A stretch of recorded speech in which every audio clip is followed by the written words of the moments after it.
السلام عليكم ورحمة الله، ازيكم عاملين ايه؟ يا رب دايما تكونوا بخير. يلا نعمل مع بعض كعك العيد سهل وسريع وبسيط، وزي ما انتوا شايفين كده حاجة كده يعني تحفة خالص، يعني بألف هنا للي هياكلوه. تعالوا نشوف الطريقة مع بعض. اول حاجة معايا 2 كيلو من الدقيق، حطيت عليهم 2 كيس من البودر، حطيت عليهم 3 اكياس من الفانيليا ورشة ملح. عشان الكاميرا فصلت وانا بحط الحاجات دي الخميرة، كيسين خميرة فورية.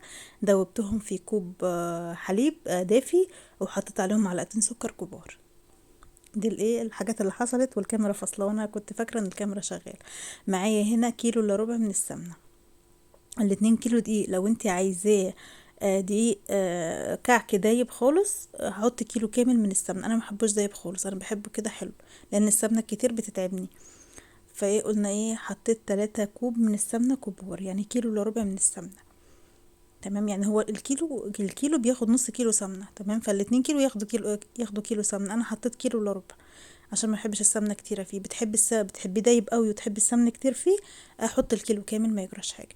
هنا طبعا سخنت السمنه كويس، قدحتها كويس وكده، وحطيتها على الدقيق، بس حطيت واحده واحده عشان كانت سخنه. والطبق كان عشان ما يسيحش يعني. وهبتدي بقى اقلب بقى السمنه كلها مع الدقيق كده، والخليط ده كله مع بعض. طبعا انا لسه ما حطيتش الخميره. دوبت كيسين خميره فوريه مع كوب حليب دافي و... ومعلقتين سكر كبار، وحطيتهم على جنب كده ايه يعني هنختبر الخميره يعني. وهبتدي هنا ابس الدقيق بتاعي او ابس العجينه بتاعتي قبل ما اعجنها. طبعا الخطوه دي مهمه جدا عشان تاخدي كعك ناجح وحلو. فعلى قد ما تقدري بقى 10 دقايق ربع ساعه يعني، على قد ما تقدري يعني لو انت فاضيه كتير يعني. اعملي ظبطيه كويس واعملي كويس، وان شاء الله يطلع حلو معاكي.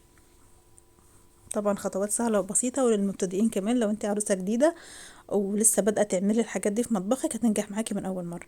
خلاص بسيت، خدت وقت كبير في بس العجين. هنبتدي بقى نحط الخليط بقى السائل عشان خاطر نلم العجينه مع بعض.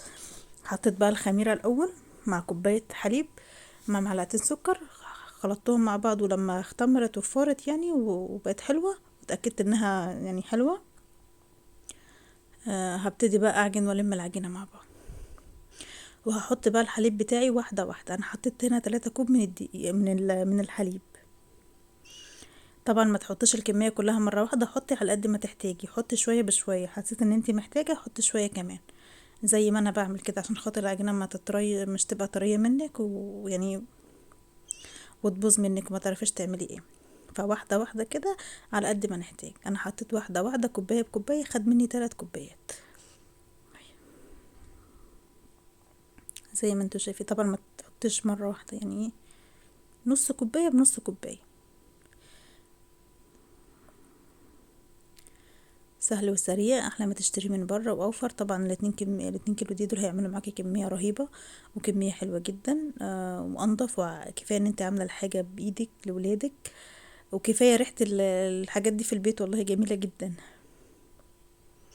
وعادات بقى، كل سنه وانتم طيبين. تقريبا دي اخر حبه حليب حطيتهم، وباقي الحبه شويه الصغيرين دول، تقريبا كوبايه صغيره يعني. هبتدي بقى اعجن كويس العجينه بتاعتي بالشكل اللي انتوا شايفينه ده. لما بقت عجينه جميله خالص، اختبر العجينة، اقطع حتة كده واشكلها، لو اتشكلت معايا بقت كعكة حلوة، خلاص كده العجينة بقت تمام. نشكلها كده بالشكل الجميل ده، ونسيبها بقى تختمر كده، بقت تمام. هنسيبها تختمر ونيجي بقى بعد ما تختمر. هنا كانت اختمرت خالص، فانا بهبط العجينة الاول عشان خاطر نشكلها، وهنبتدي نشكلها بقى مع بعض واحدة واحدة كده.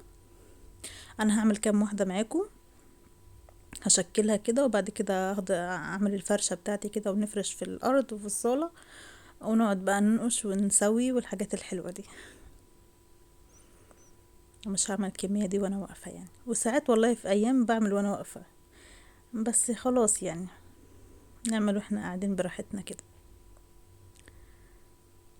الشكل الجميل ده. اكتر حاجة بحبها في الكعك النقش بتاعه، بحب انقشه خالص، ومش بيعجبني اي حد ينقش معايا، افضل اعيب لهم على النقشة بتاعته.